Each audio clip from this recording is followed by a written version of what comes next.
Gente, deixa eu falar algo primeiro. Estou tentando controlar minhas emoções aqui, porque durante um tempo da minha vida eu ouvi e caminhei muito atrás do Senhor, pastor. Suas mensagens me edificaram, me trouxeram para perto de Deus. É claro que eu tinha uma curiosidade de conhecer esse espetáculo de mulher, e eu estou me sentindo privilegiado. Enquanto eu estou olhando para o Senhor aqui, eu estou lembrando da minha casa, lembrando daquilo que eu vou contar hoje. E creia que o Senhor fez parte, uma boa parte, dessa mulher que está aqui de pé. Obrigado por o Senhor não ter parado. Obrigado por o Senhor não ter desistido.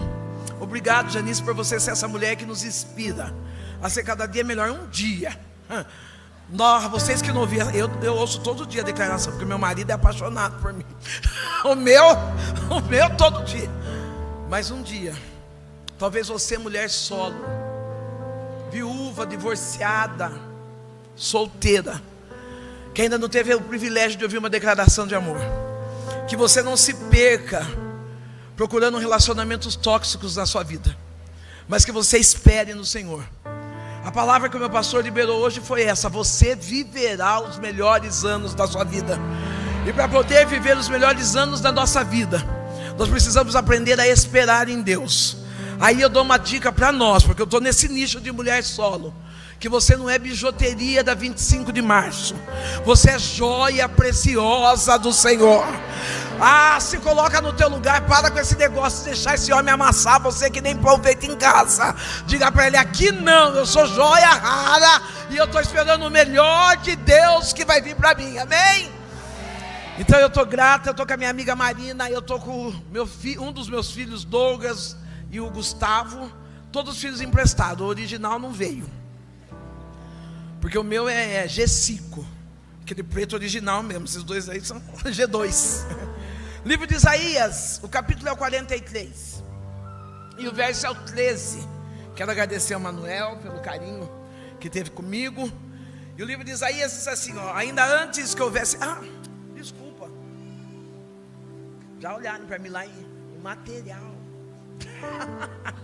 Tá de ponta cabeça, né? Eu tenho a camiseta. Gente, eu tenho camiseta, eu tenho a Bíblia cheia de brilho. Tem pink, tem rosa, tem prata, tem dourada. Comprem lá. E eu tenho a caneca. Não vai dar tempo de eu falar disso, porque eu preciso pregar, tá bom? Mas vocês, dá tempo de vocês comprar. Não vem dar desculpa não. Livro de Isaías, o capítulo é o 43 e o verso é o 13. E diz assim, ainda antes que houvesse dia, eu sou, e não há ninguém que possa fazer alguém escapar das minhas mãos. Operando eu, quem impedirá?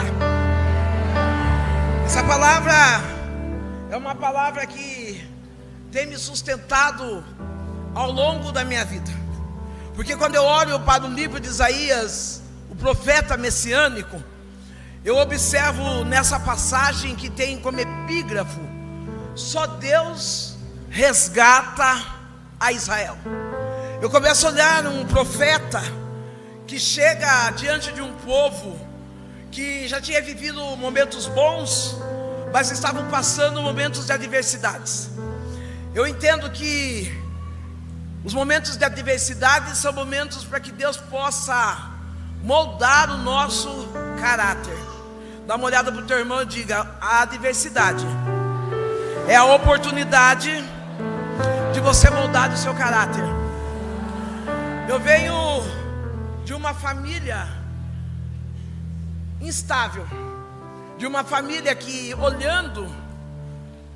falando a grosso modo, nós éramos uma família de extremo estado de vulnerabilidade. Eu poderia dizer que na minha casa faltava comida, faltava tantas coisas materiais. Mas depois do momento em que eu conheci a Cristo, eu comecei a entender que o que faltava em minha casa era a presença de Cristo. Não, eu vou liberar melhor para você. Talvez você está dizendo, pastor, o que está faltando lá é um emprego, é uma carteira assinada, é uma criança, é isso, aquilo. Não, aonde tem Jesus, nós não sentimos falta de nada.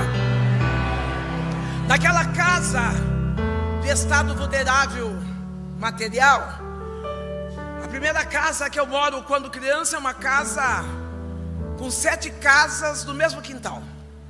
7 casas no mesmo quintal, onde tinha uma mãe escondida, uma mãe embutida no seu interior, e um pai extremamente agressivo, um homem alcoólatra, um homem que era um show na rua, um homem que era amigo, que era parceiro, mas dentro de casa ele praticava todos os pilares da agressão doméstica.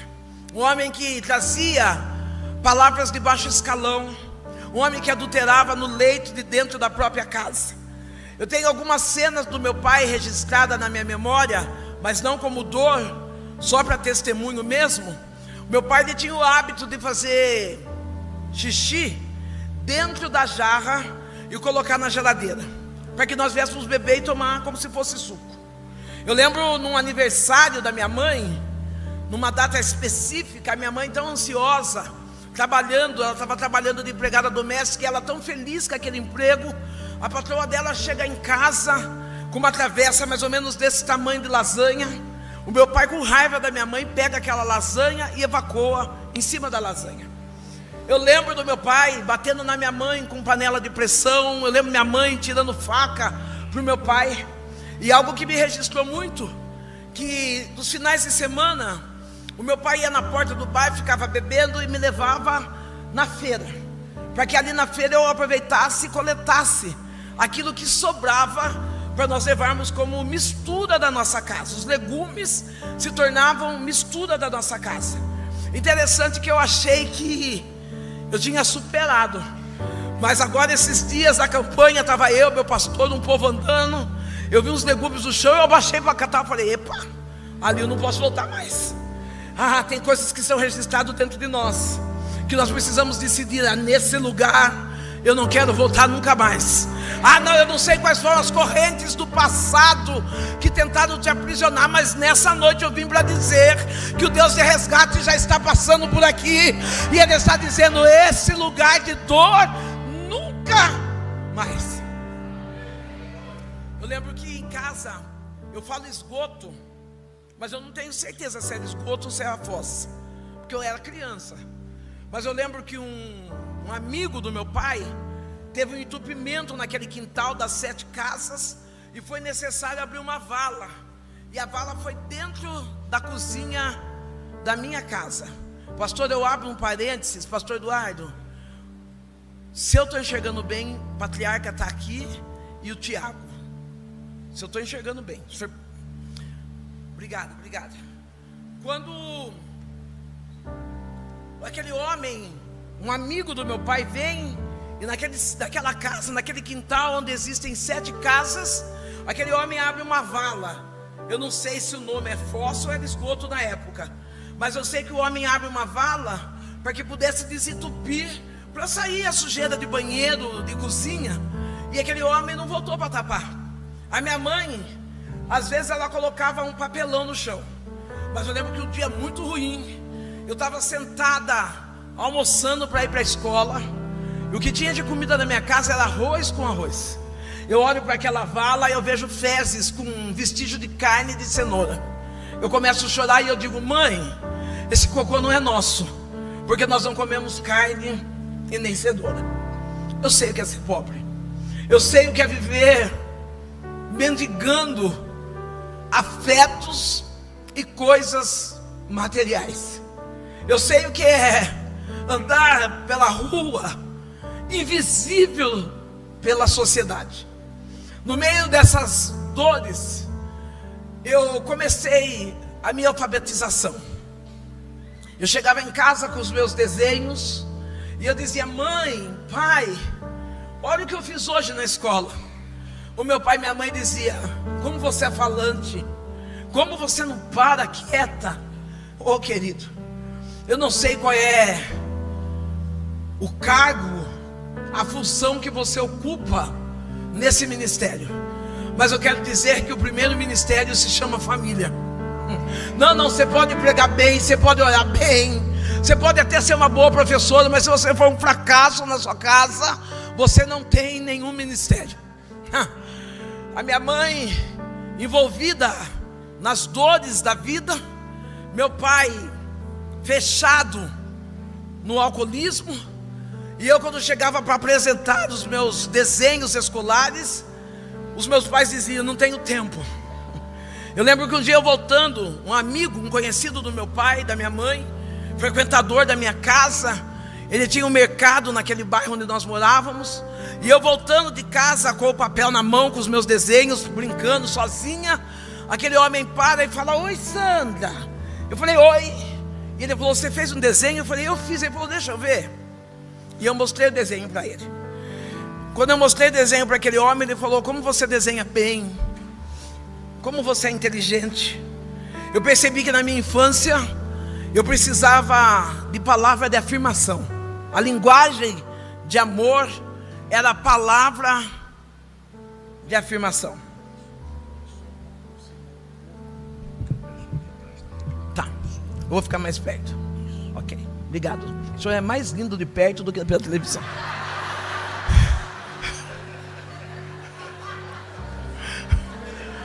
Não é fácil, gente. Quando aquele homem viu o desenho, ele disse: obrigado, família, obrigado, amo vocês. Quando aquele homem viu o desenho, ele olhou e ele disse: que desenho lindo, Sandra. Como você é inteligente, como você é esperta. Linguagem de amor, afirmação. Eu era uma criança que eu não sabia quem eu era. E quando a gente não sabe quem a gente é, há uma necessidade de ouvir as pessoas dizerem quem nós somos. Ei, talvez você chegou aqui sendo uma dependente emocional. Talvez você chegou dizendo: ninguém disse que eu estou bonita hoje. Você, depois do amor de Deus, o maior amor que nós temos que encontrar é o amor próprio. Porque se você não amar a si mesmo, você não tem capacidade de amar ninguém. Não, para com esse negócio que você está chorando porque Paulo não te ama, Maria não te ama, Jesus te ama. E é necessário que você também aprenda a se amar. Se é para aplaudir, aplaude de verdade. O amor próprio cura as feridas da alma. Ninguém precisa afirmar quem você é. Quando nós conhecemos o Evangelho, nós temos a maior afirmação: Deus amou o mundo de tal maneira que Ele deu o seu único Filho, que para todo aquele que nele crê não pereça, mas tenha vida. Aquele homem, na primeira vez que ele viu meu desenho, ele me deu um lápis de cor. Na segunda vez, não um dia atrás do outro, em semanas, em espaços. Na segunda vez que ele viu meu desenho, ele me deu uma lata de sardinha. Na terceira vez, ele me deu 2 pães. Na quarta, eu passei pela dor da pedofilia. Ei, querido, aquele homem, os adultos já entenderam? Num canto do banheiro daquele mercado, eu fiquei durante 4 anos presa emocionalmente na mão do pedófilo. 4 anos indo para aquele lugar de dor. E ainda que eu não saiba explicar, mas eu creio que um terapeuta, um psicólogo pode chegar nesse nível, ainda que eu não saiba colocar em palavras. Eu tinha medo, eu tinha vergonha, mas eu tinha uma necessidade. E a necessidade fazia com que chegasse até lá. Talvez vá dizer assim: a necessidade de comida, de afeto, necessidade de afirmação. Eu fiquei na mão daquele pedófilo dos meus 8 anos até os meus 12 anos de idade. Eu perguntei para Deus, e não faz muito tempo, eu falei: Deus, como que eu não vi? Como que eu não contei para minha mãe? É porque eu não tinha uma mãe presente, eu não tinha um pai presente, eu não tinha para quem falar a respeito desse assunto. Passei por essa dor, talvez eu entendo assim, que aos 12 anos eu já, com corpo adulto, eu passo pela dor do abandono. Aquele homem que lesava a minha infância, ele me descarta. É a primeira vez que eu me sinto não amada. A primeira vez que, talvez você não passou por isso, mas eu enfrentava, hoje a gente usa esse nome, né? Enfrentava a dor do bullying, porque eu era negrinha, eu era o saci, eu era cinza. Naquele homem não, naquele homem eu era amada, eu era linda. Aí eu não tinha mais ninguém. Eu não tinha ninguém para dizer que me amava. Eu não tinha ninguém para pegar na minha mão. Eu não tinha ninguém para me ajudar. O meu pai, com 37 anos de idade, Deus, Ele prepara que nós fôssemos morar numa casa bem próximo de uma igreja evangélica. Uma casa que, se nós quiséssemos ir ao centro da cidade, era obrigatório passar de frente àquela igreja. O meu pai, ele passava bêbado junto com a minha mãe, e ele dizia assim: eu não entendo esses crentes, no meio de tanta miséria, no meio de tantos percalços, no meio de tantas desgraças, aonde é que esse povo, ele encontra forças para glorificar a Deus? Ah, querido, talvez você não imagina, mas hoje seu vizinho, seu amigo, ele está perguntando como é que ela teve força para sair de dentro dessa casa e ir na igreja para glorificar a Deus. Ninguém entendeu como você venceu o câncer para chegar aqui. Ninguém entendeu as palavras de baixa estima para chegar aqui. Mas você veio aqui porque você entendeu que aqui é um lugar de esperança, um lugar de recomeço, um lugar de resgate na presença do Senhor. Elebaça de rebate, oh, desce. Que me odecia, daia, show, desce. O meu pai, através de ouvir os glórias a Deus e aleluia, aos 37 anos ele entra dentro da igreja. Ele ouve a palavra. E a palavra liberada é essa: eis que eu, o Senhor, o teu Deus, estou te preparando um lugar. O meu pai aceita Jesus. Aquele homem rude, aquele homem bravo, ele aceita Jesus. Ele chega em casa, a minha mãe, ela está na formação do candomblé. Ela está ali, tentando se desenvolver na religião. O meu pai chega de Bíblia na mão, lógico que com os vestígios da bebida ainda. E ele chega e fala: Benedita, eu aceitei Jesus. A minha mãe olha e ela fica pasmada. Ela diz: o que é isso na sua mão? Ele diz: a Bíblia. Ela pega a Bíblia e começa a bater no meu pai. Minha mãe nunca falou tanto palavrão como ela falou aquele dia. Eu acho que o inferno falou: meu Deus, eu não vou dar conta de traduzir. Ela falou, ela xingou, ela esbravejou. Ela bateu no meu pai com a Bíblia. E o meu pai, que era acostumado a revidar, ele ficou parado. As lágrimas desciam dos olhos dele. E ele disse: Benedita, eu encontrei Jesus. E Jesus me deu a paz. E ninguém vai roubar a minha paz. Não, só quem tem Jesus e sente essa paz essa noite, levanta a mão para o alto. Só quem tem Jesus e entende que Jesus é a verdadeira.